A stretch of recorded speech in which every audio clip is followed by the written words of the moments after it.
Welcome back to The Extract, everyone. I'm Kyle Meyer, and next to me is John, get off my lawn, William. Get off my lawn! Angry old man. Get off my lawn.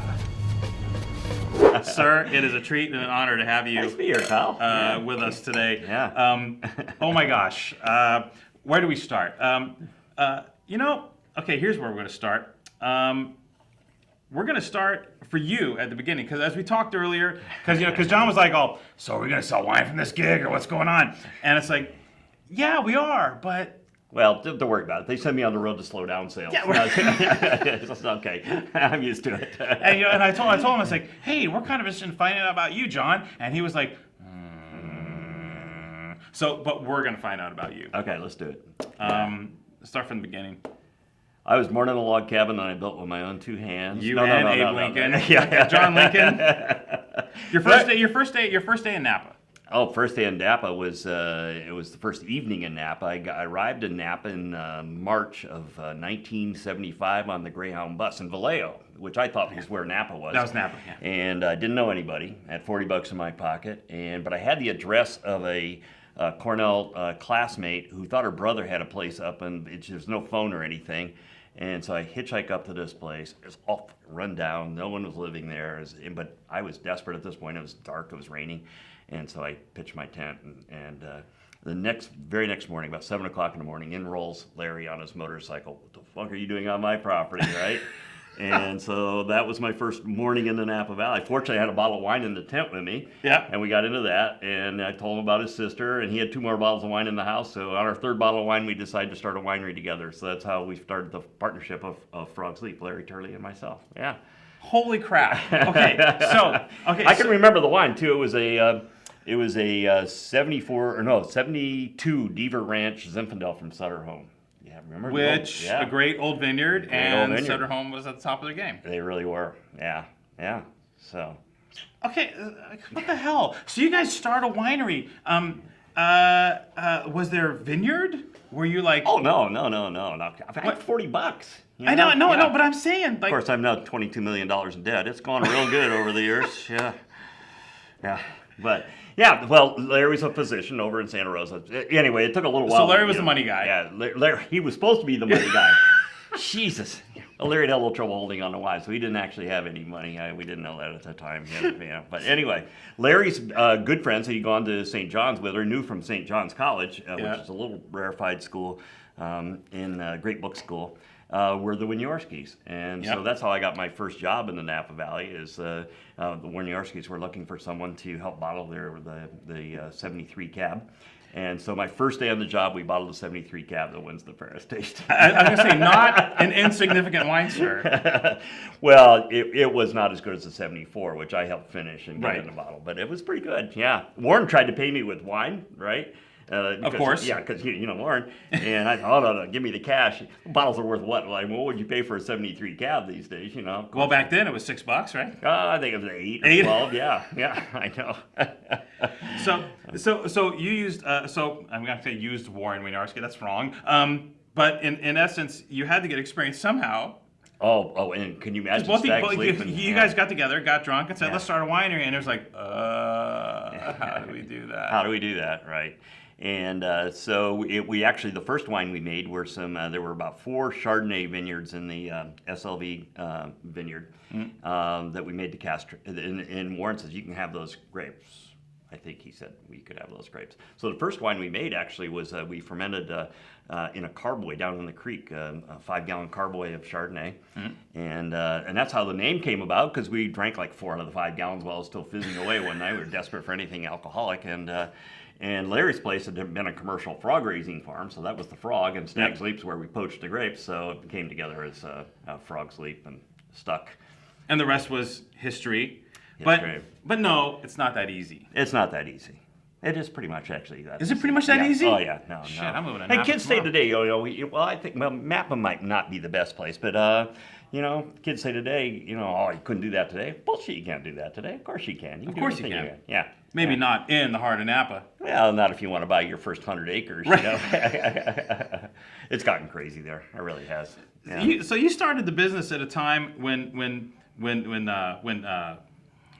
okay, I'm going to catch some shit for this, but you know, when balance was inherently part of the wine itself, based on the clones, based on where you amazing were, wines. what you were doing, Yeah. the nuances of the wines were already automatically built in because that's what was happening in Napa at the time. Now you're the grumpy old man. Get off my lawn. You don't Yeah. give two shits. Yeah. But Yeah. time is kind of bearing this out. How does it feel being the grumpy old man? You know, I don't mind being the grumpy old man, but I'd far prefer to be like the prophet or something like that. Right. You know, but you know, it's just not the way it is. But you know what? My friend Gerald Asher, you remember Gerald Yep, Asher? yep, yep. Yeah, he wrote that the pendulum that always swings in one direction is yet to be invented, right? and so, who knows what's going to come back? And the key to it is if you're passionate about wine, if you believe in wine, like I'm sure you do, and I know I do, you couldn't bring yourself to make these the wines that are being made today and grown there today. You know, but you know, the older vintages testify, but things have changed. Different clones have gone in. A lot of things have changed. So is it well? You're proving it possible that it can happen, but.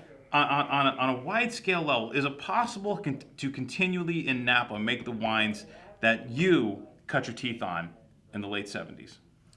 Well, very little has changed about the soil or the climate, you know. So I guess I don't understand. Well, no, but the thing is, like, now there's new clones, now there's new this, now there's new that. Do these clones ripen at a different time? Clones. Don't worry about clones. You have all this clone stuff is bullshit to get $1.25, $1.50 for your wine. It really Nicely doesn't done. matter. Okay. Yeah. So that's kind of BS. Yeah. The fact is, we make up BS to elevate our prices and to make all this shit sound more complicated than it really is.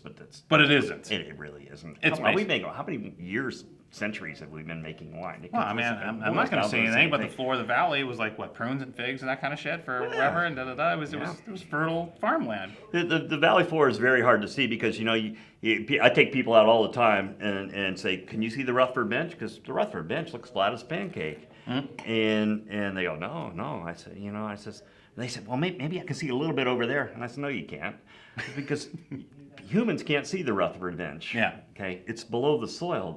The depth of the soil is the bench, right? Yeah. And so that's all still the same. Yeah. It's all still the same. What's changed is the way we farm grapes, essentially. The introduction of irrigation in the four things that happened in 1976 that I think are really bad for the valley. You know, the introduction of irrigation, the introduction of vertical shoot positioning. You know, the Richard Smart sunlight into raisins, right? The first publication of the Wine Advocate. And the Paris tasting. All four of those have contributed to a style and an approach to wine that, hey, it's making a lot of people a lot of money. Right. But I don't think it's gotten it closest to the expression of balance and restraint and respect for terroir that are the underpinnings of all great wines. So prior to the mid-'70s, the valley was dry farmed.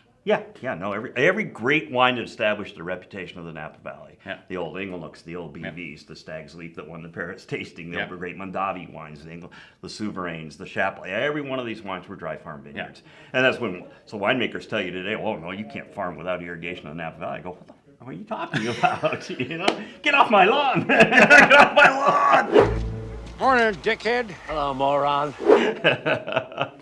So no, of course not. You know. Irrigation is a false construct, and people say this, and I say, have you ever been to Priorat or the Douro or the Rioja?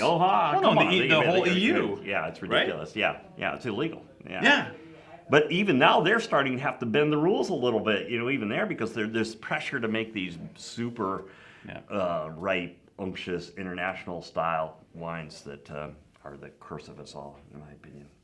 Get off my lawn.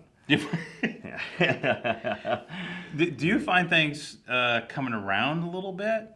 Because literally I have no idea the sales for your company, whatever. I just enjoyed the wines and drank the wines and bought the wines over a long period of time. Do you feel that there's a cyclical There's a lot of talk to about this? it, but I'll tell you, there's so much money in this business. I mean, these wines are selling, like I say, $1.50 is nothing for a cab now. You know, they're $600-700 a bottle is the game, and who doesn't want part of that action? You know. Thank you for building the Frog Leap helipad. It came I real know. handy I on my know. last visit up. Yeah.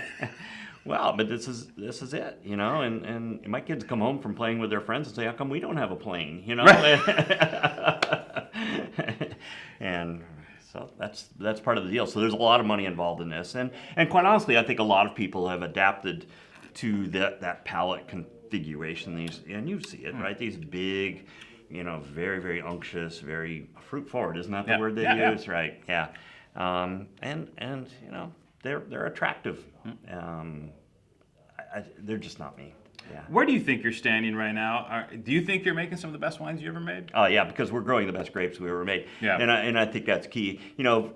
But by the way, this isn't a loaded, no bullshit question. I really do think you're making some of the best wines you ever made. Yeah. And quite honestly, it's possible that I was making better wines before, but I wasn't working with the same grapes. Yeah. So I haven't had to make wine as well as I used to because my grapes are so much better, right? It's almost like, so the question's a little bit convoluted. Yeah. We're growing the best grapes we've ever grown, and we're growing them ourselves. Yeah. I mean, come on, Frog Sleep started with nothing. We bought grapes from people. We rented a facility. We borrowed a name.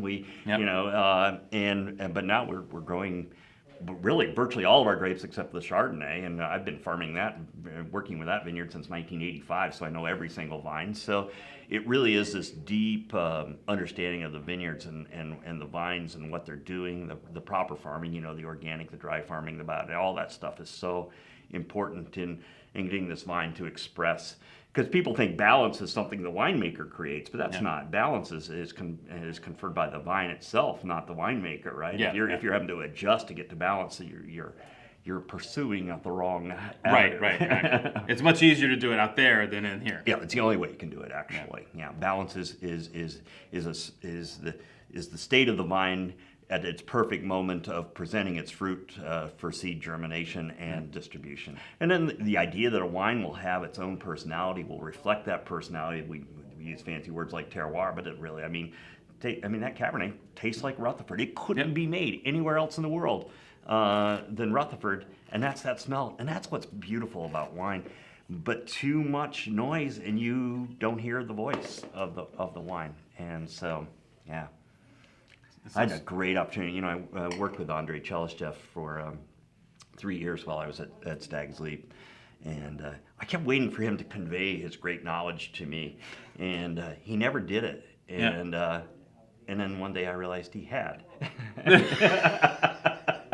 You woke up one morning like, wait a second. Well, the first time I hung out with Andre, he invited me to his house. And I said, he's going to open the secrets and show me how to make great wine. We pruned roses for 3 hours, And I'm going, I didn't learn anything about wine. I sure know how to prune a rose now. but that's like kung fu shit. It really is kung fu shit. Yeah, it's exactly. Like wax on, wax off. Exactly.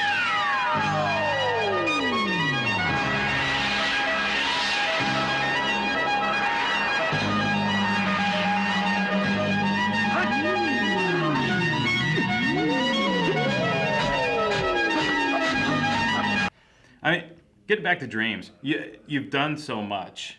I don't know what else to say. You're one of the guys. Do you have any other dreams?